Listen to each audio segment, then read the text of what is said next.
Good morning बच्चों। मैं आपके लिए कक्षा 8 चतुर्भुज को समझना इसका भाग 2 लेकर आई हूँ। इससे पहले हम भाग 1 पढ़ चुके हैं। इसमें हमने बहुभुज किसे कहते हैं, चतुर्भुज किसे कहते हैं, बहुभुज के प्रकार पढ़े थे, समबाहुभुज, विषम बहुभुज, अवतल बहुभुज और उत्तल बहुभुज। उसके अलावा हमने वक्र के प्रकार भी पढ़े थे।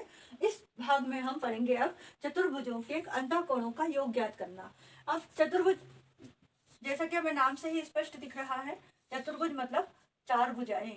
किससे बना हुआ है? ये चार भुजाओं से बना हुआ है। और चार भुजाएं तो इसमें चार कोण हैं और चार ही शीर्ष होते हैं। ठीक है। जिस तरह हमने कक्षा 7 में अध्याय 6 का एक टॉपिक मैंने आपको वीडियो अपलोड कर चुकी हूँ, उसमें मैंने पढ़ाया था त्रिभुज। त्रिभुज में हमने 3 भुजाएं, 3 कोण और 3 शीर्ष पढ़े थे और उनके त्रिभुज के अंतःकोणों का योग देखा था हमने। उस अंतःकोणों का योग हमने एक गतिविधि के द्वारा ज्ञात किया था। तो चतुर्भुज के अंतःकोणों का योग भी हम 3 प्रकार से ज्ञात कर सकते हैं। पहला हम करेंगे एक गतिविधि के द्वारा, जिससे आप इस निष्कर्ष पे निकलोगे कि किसी चतुर्भुज के अंतःकोणों का योग क्या होता है। दूसरा हम करेंगे सूत्र के द्वारा, और सूत्र में है उसकी भुजाओं के द्वारा, चतुर्भुज की भुजाओं के संख्या के आधार पर, भुजाओं की संख्या के आधार पर। दूसरा हम सूत्र के द्वारा और सूत्र में भुजाओं की संख्या के आधार पर हम देखेंगे। और तीसरा भी हमारा सूत्र होगा और उस सूत्र में हम किसी आकृति के अंदर बने त्रिभुजों की संख्या के आधार पर, सूत्र के द्वारा और त्रिभुजों की संख्या के आधार पर, किसी आकृति के अंदर बने त्रिभुजों की संख्या के आधार पर, कि कितनी संख्या है, किसी आकृति के अंदर कितने त्रिभुज बने हैं, उस त्रिभुजों की संख्या के आधार पर तो हम चतुर्भुज के अंतःकोणों का योग 3 प्रकार से ज्ञात करेंगे। एक हम गतिविधि के द्वारा, दूसरा हम सूत्र के द्वारा और सूत्र में भुजाओं की संख्या के द्वारा, कि उस बहुभुज में कितनी भुजाएं हैं, जितनी भुजाएं होंगी उसके अकॉर्डिंग, उसके अनुसार हम सूत्र के द्वारा इस अंतःकोणों का योग ज्ञात करेंगे। और तीसरा हम उस बहुभुज के अंदर हम कितने त्रिभुज बना सकते हैं, उन त्रिभुजों की कितनी संख्या है उस सूत्र के आधार पर। अब पहला हम देखते हैं गतिविधि के द्वारा। जब मैंने आपको त्रिभुज पढ़ाया था तब त्रिभुज में भी हमने यही गतिविधि की थी। हमने 3 बराबर त्रिभुज बना के कार्डबोर्ड से हमने 3 बराबर त्रिभुजों को काटा था और उस पर पहला कोण 30 डिग्री का है, दूसरा कोण 110 डिग्री का लिया और तीसरा कोण 40 डिग्री का लिया था। ऐसे हमने तीनों पर यही सारे कोण लिख दिए हैं। और फिर हमने क्या किया, एक त्रिभुज को हमने ऐसे रखा, दूसरे त्रिभुज को हमने इस तरीके से रखा ताकि इस त्रिभुज का पहला कोण, इस त्रिभुज का दूसरा कोण और इस त्रिभुज का तीसरा कोण आपस में मिल जाए। इस तरीके से रखा, इस पहले का पहला कोण, इस त्रिभुज का दूसरा और इस त्रिभुज का तीसरा। तो हमने क्या देखा कि तीनों एक सरल रेखा पर प्राप्त हो रहे हैं। और जब ये सरल रेखा हमें यहाँ पर मिल रही थी तो हमने इस 30 और 110 को प्लस किया तो 140 हो गया, और 140 और 40 कितना हो गया, 180 डिग्री हुआ था। तो इस तरीके से हमने देखा कि त्रिभुज के तीनों कोणों का योग हमेशा, अंतःकोणों का योग हमेशा 180 डिग्री होता है। इसी तरीके से अब हम देखेंगे चतुर्भुज को भी हम क्या कर सकते हैं, किसी कार्डबोर्ड को हम चार चतुर्भुज के रूप में काट सकते हैं और चारों को हमने पहले चतुर्भुज का पहला कोण, दूसरे चतुर्भुज का दूसरा कोण, तीसरे चतुर्भुज का ये तीसरा और चौथे का चौथा कोण हमने यहाँ पर रखा। तो हमने क्या देखा कि ये 2 कोण तो 180 पर और ये 2 कोण 180 पर मिले, तो 90 और 90 180, यहाँ 90 और 90 180, और चारों कोणों को यदि हम जोड़ते हैं तो हमें 360 डिग्री का कोण मिल जाता है। कोई भी चतुर्भुज हो, चाहे वो वर्ग हो, आयत हो या किसी भी प्रकार का चतुर्भुज हो। अभी चतुर्भुज के हम प्रकारों के बारे में अगले भाग में पढ़ेंगे। ये समलंब है या ये समचतुर्भुज है। इस तरह से हम कोई भी प्रकार का चतुर्भुज हो, उसके चारों कोणों का योग हमेशा कितना होता है, 360 डिग्री होता है। और इसको हम इस गतिविधि के द्वारा निष्कर्ष निकाल सकते हैं। इस गतिविधि के द्वारा हमने मतलब एक ही टाइप के वर्ग आयत ले लिया और उसे 4 इस तरीके से जोड़ा आपस में, इसका पहला, इसका दूसरा, इसका तीसरा। तो हमने देखा कि एक गोलाई में हमें 360 डिग्री का कोण मिल गया है। तो अब इसी तरीके से यदि हम इस वर्ग को भी यहाँ पर रखते हैं, हमने 4 वर्ग काट लिए समान आपस में, एक जैसे हमने वर्ग काट लिए। और जब इन चारों को हमने इस तरह से पास पास रखा तो हमें क्या मिला, 90, 90, ये 90 और ये 90। यदि हम इन चारों को जोड़ देते हैं तो कितना हो जाता है, 360 डिग्री हो जाता है। वर्ग आयत का हमने यहाँ देख लिया, वर्ग का मैंने आपको बता दिया। अब हम मान लो कोई और ले लेते हैं, जैसे कि मैंने यहाँ पर चिपकाया हुआ है, ये अलग अलग कोण है चारों, ये चतुर्भुज है, इसकी 4 भुजाएं हैं और 4 भुजाओं में ये चारों अलग अलग कोण मिल रहे हैं आपको। पहला मिल रहा है 60 डिग्री का, दूसरा मिल रहा है 70 डिग्री का, तीसरा 90 डिग्री का है और चौथा 140 डिग्री का है। अब चारों में हमने नाम दे दिए, ये पहला कोण, ये दूसरा कोण, ये तीसरा कोण, ये चौथा कोण। अब ऐसे के ऐसे हमने 4 चतुर्भुज बना लिए और चारों चतुर्भुज को हमने इस चतुर्भुज का, ये जो पहले नंबर का चतुर्भुज है इसका हमने पहला कोण लिया, ये दूसरा चतुर्भुज है इसका हमने ये दूसरा कोण लिया। पहला कोण 60 डिग्री का है, दूसरा कोण 70 डिग्री का है, तीसरा चतुर्भुज का हमने तीसरा कोण लिया जो 90 डिग्री का है और चौथा चतुर्भुज का चौथा कोण लिया हमने जो 140 डिग्री का है। इस तरह से चारों कोणों को हमने एक साथ जब यहाँ पर रखा तो हमने क्या देखा कि जब इन चारों कोणों को हम जोड़ते हैं तो हमें कितना मिलता है, 60 + 70 + 90 + 140। जब हम इनको जोड़ते हैं तो हमें यहाँ पर 360 मिलता है। अब चाहे आप इसको पलट के रख दो, इस वाले का दूसरा रख दो, इसका तीसरा रख दो, इसका चौथा रख दो, इसका पहला रख दो, आप किसी भी तरीके से, आपको मैं यहाँ पर बोर्ड पर समझा देती हूँ। मान लो कि मैंने एक चतुर्भुज काटा है इस तरह से, ये चतुर्भुज काट दिया, ये बना है 90 डिग्री का, ये बना है 70 का, ये 60 का और ये बन गया 140 का। मैंने जब इन्हें चांदी से नापा तो मुझे इस प्रकार के कोण मिले। अब ऐसे मैंने चार काट लिए, कार्डबोर्ड के 4 पीस काट लिए, चारों को मैंने इसको, ये पहला कोण, ये दूसरा, ये तीसरा, ये चौथा, ऐसे कितने, ये 4 बना लिए। आप भी ये गतिविधि जरूर करना ताकि आपको पता चलेगा कि किस तरह से किसी चतुर्भुज के चारों कोणों का योग हमेशा 360 डिग्री होता है। ये 4 मैंने पीस काटे और सबका यही नाम दिया, फिर इनको मैंने अरेंज किया है। अब पहले वाले को मैंने ऐसा का ऐसा ही रख दिया, ठीक है, ये मान लो पहला वाला है, इसको ऐसा का ऐसा ही रखा और इसका जो ये दूसरा है, ये दूसरा कोण है, इस दूसरे कोण को मैंने पलटकर यहां पर रखा। अब मैं इसको इस तरह से बना दूंगी, इस दूसरे को मैंने, ये दूसरा कोण और तीसरा नीचे रख दिया। दूसरा कितने का है, 70 का है, ये तीसरा यहां रखा, ये तीसरा कोण और चौथा यहां पर रख दिया।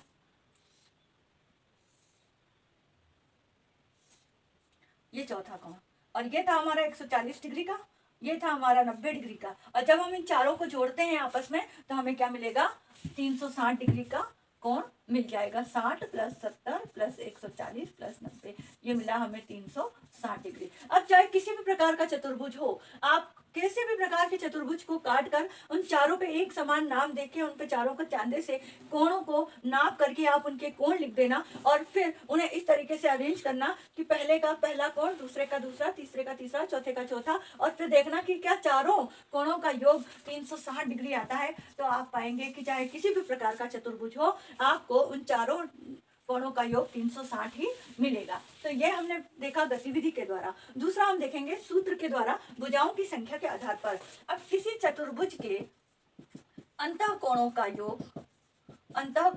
योग का सूत्र होता है ये वाला, n-2 × 180। ये मैंने आपको जब त्रिभुज समझाया था तब भी बताया था। त्रिभुज में हमने देखा था कि भुजाओं, n का मतलब होता है भुजाओं की संख्या, n मतलब भुजाओं की संख्या। और मैंने उसमें भी बताया था आपको कि त्रिभुज में 3 भुजाएं होती हैं, तो हमारा फॉर्मूला आ गया था n-2 × 180 डिग्री, मतलब कि 180 मतलब 3 - 2, 3 भुजाओं की संख्या है त्रिभुज में, तो ये हो गया 1 × 180 और ये आ गया था त्रिभुज के तीनों कोणों का योग हमेशा 180 डिग्री होता है। अब इसी तरीके से हम देख रहे हैं चतुर्भुज के अंतःकोणों का योग। चतुर्भुज में कितनी भुजाएं होती हैं, 4 भुजाएं होती हैं, तो n की जगह हम 4 रख सकते हैं। अब 4 में से 2 हटा देंगे, 2 × 180 और 180 दूना कितना होता है, 360। इसका मतलब क्या हुआ कि किसी चतुर्भुज के चारों कोणों का योग कितना होता है, हमेशा 360। यदि उसकी भुजाएं कितनी है, 4 है, चतुर्भुज की भुजाएं 4 होती है, तो 4 - 2 2 हो गया और 360 डिग्री। इस सूत्र से भी उस चतुर्भुज के अंतः कोणों का योग 360 डिग्री आएगा। अब हम देखेंगे कि हम किस तरह से त्रिभुजों की संख्या के आधार पर चतुर्भुज के अंतः कोणों का योग ज्ञात कर सकते हैं। मान लो मैंने ये चतुर्भुज बनाया। अब चतुर्भुज में मैं एक ऐसा विकर्ण खींचूंगी जो त्रिभुज बना दे, जो इसको त्रिभुज में बदल दे। तो इसके लिए हम यहाँ से किसी भी एक शीर्ष से, मान लो ये चतुर्भुज है ABCD, और मैंने A से या D से, कहीं से भी B से एक विकर्ण खींचा जो अपने आसन्न कोण, आसन्न शीर्षों को छोड़कर चौथे शीर्ष से जाकर मिलेगा।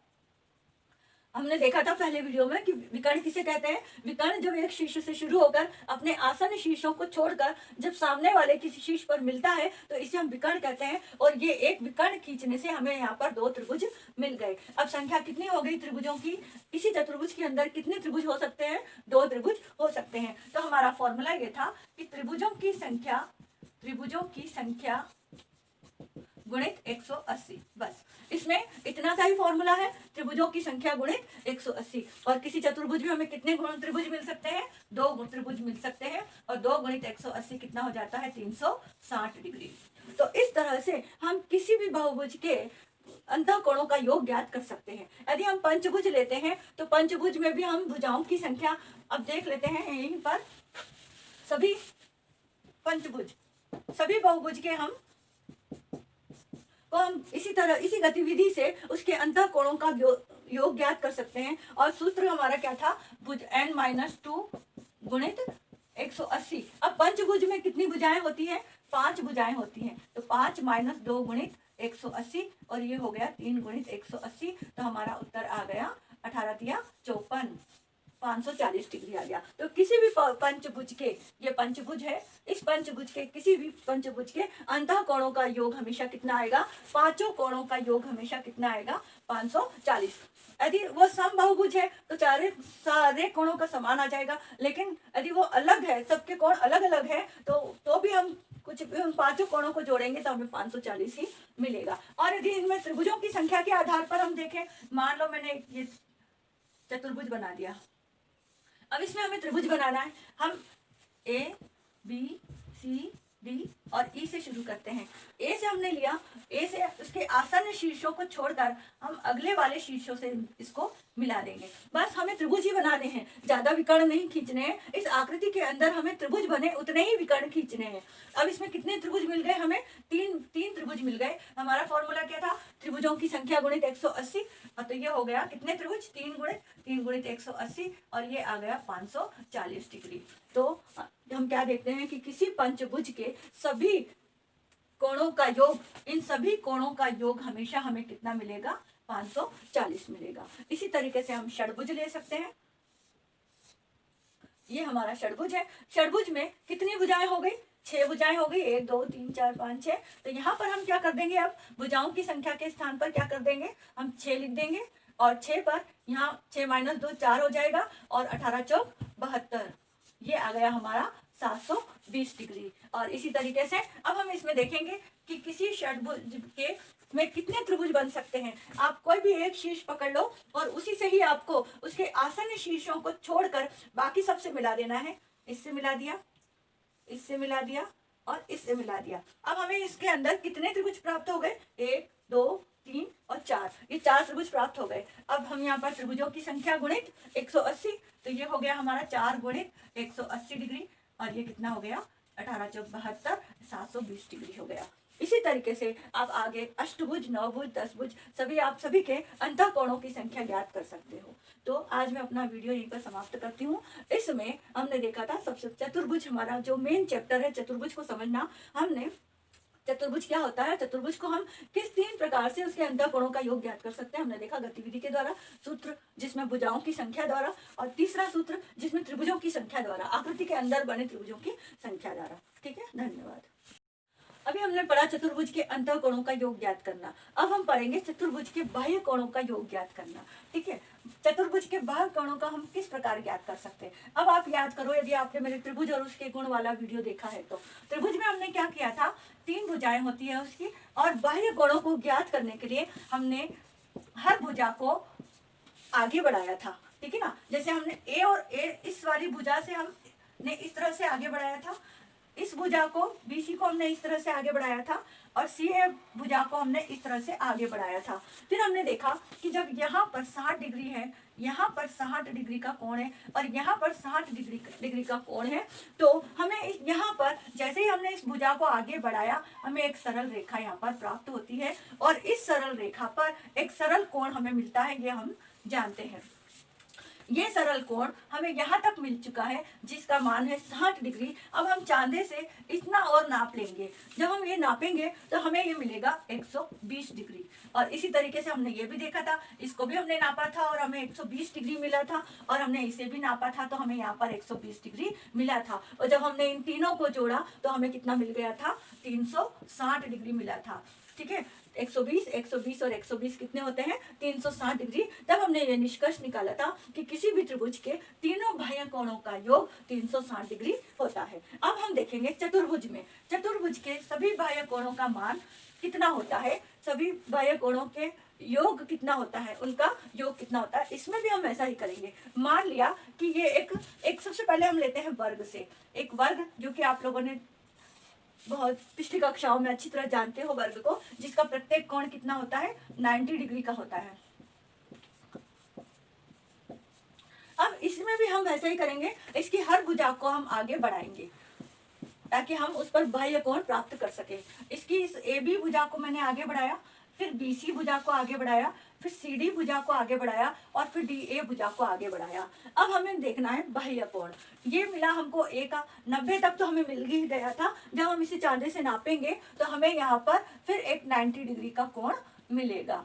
ये सब 90 डिग्री के हैं, यहाँ पर हमें 90 डिग्री का कोण मिलेगा। जब हम इसको नापेंगे चांदे से तब यहाँ भी हमें 90 डिग्री का कोण प्राप्त होगा, और जब हम इसको नापेंगे यहाँ पर चांदे से तो यहाँ भी हमें 90 डिग्री का कोण मिलेगा, और जब हम इसे नापेंगे चांदे से तो यहाँ पर भी 90 डिग्री का कोण मिलेगा। अब हम इन चारों बाह्य कोणों को जोड़ देंगे, कितना हो गया, 9 चौक 36, वापस हमें 360 डिग्री का कोण मिल गया। इसका मतलब क्या हुआ कि त्रिभुज के भी तीनों बाह्य कोणों का योग 360 होता है, और चतुर्भुज के भी चारों बाह्य कोणों का योग 360 डिग्री होता है। तो ये इस तरह से इसके द्वारा हम यह निष्कर्ष निकाल सकते हैं कि किसी भी चतुर्भुज के, चलो हम दूसरे प्रकार का चतुर्भुज लेते हैं, एक हम आयत भी देख लेते हैं। आयत में भी सेम ऐसा ही होगा, ये 90 क्योंकि उसके भी चारों कोण 90 डिग्री के होते हैं, और इनको जब हम आगे बढ़ाएंगे तो हमें सेम वही 90 का यहाँ पर मिलेगा, और इसी से भी हमें ये मिल जाएगा कि चारों कोणों का योग 360 होता है। अब हम किसी दूसरे प्रकार का चतुर्भुज लेते हैं। मान लो कि मैंने ये चतुर्भुज लिया,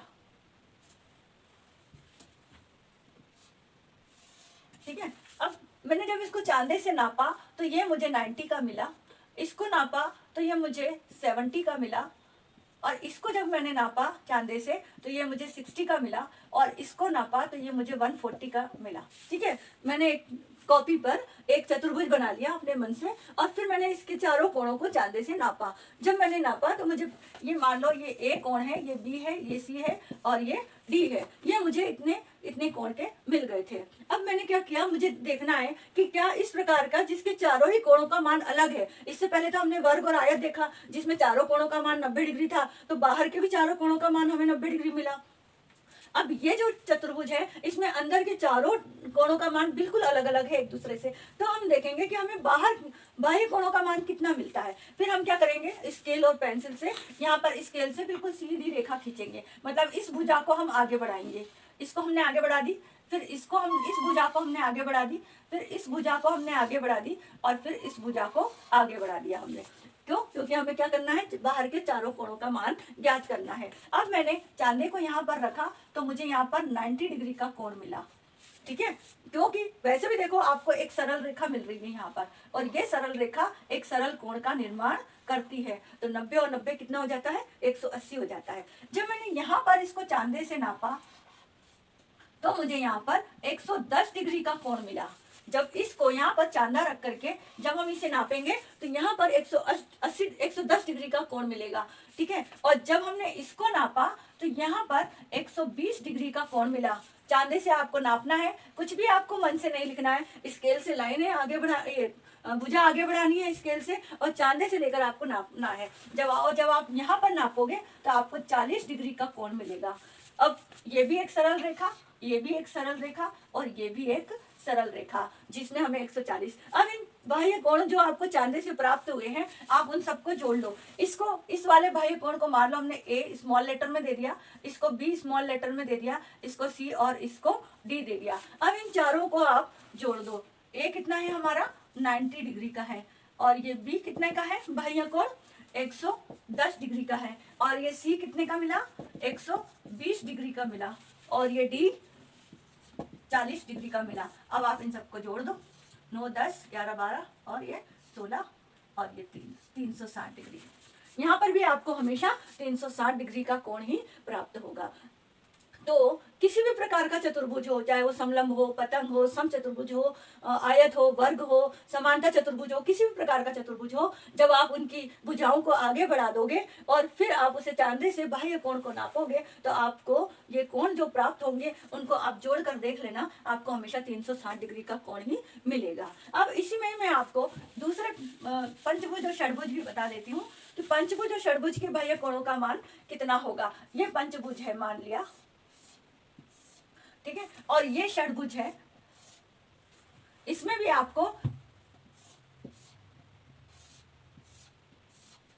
बाह्य कोणों का मान ज्ञात करना है। चलो मैं आपको होमवर्क में देती हूँ। इसकी भुजा को आगे बढ़ाना, इसकी भुजा को आगे बढ़ाना, इसकी भुजा को आगे बढ़ाना, इसकी भुजा को आगे बढ़ाना और इसकी भुजा को आगे बढ़ाना, और आप चांदे से पहले अंतः कोणों को माप लेना और यहाँ पर लिख देना। उसके बाद जब आप इस भुजा को आगे बढ़ाओगे तो इस भुजा को आपको फिर चांदे से मापना है और फिर आप देखना कि बाह्य कोणों का मान कितना आता है, ठीक है। ये बहुत सरल है, जिस तरह से हमने त्रिभुज में और चतुर्भुज में किया है उसी तरीके से आपको पंचभुज और षडभुज में भी करना है। इसमें भी ये षडभुज है, इसमें भी आपको इस भुजा को आगे बढ़ाना, इस भुजा को आगे बढ़ाना पेंसिल और स्केल से, इसको बढ़ाना, इसको बढ़ाना और इसको बढ़ाना और फिर इसको बढ़ाना, और फिर पहले चांदे से अंतः कोणों का योग देख, अंतः कोणों को माप लेना और फिर चांदे से बाह्य कोणों को मापना, ठीक है।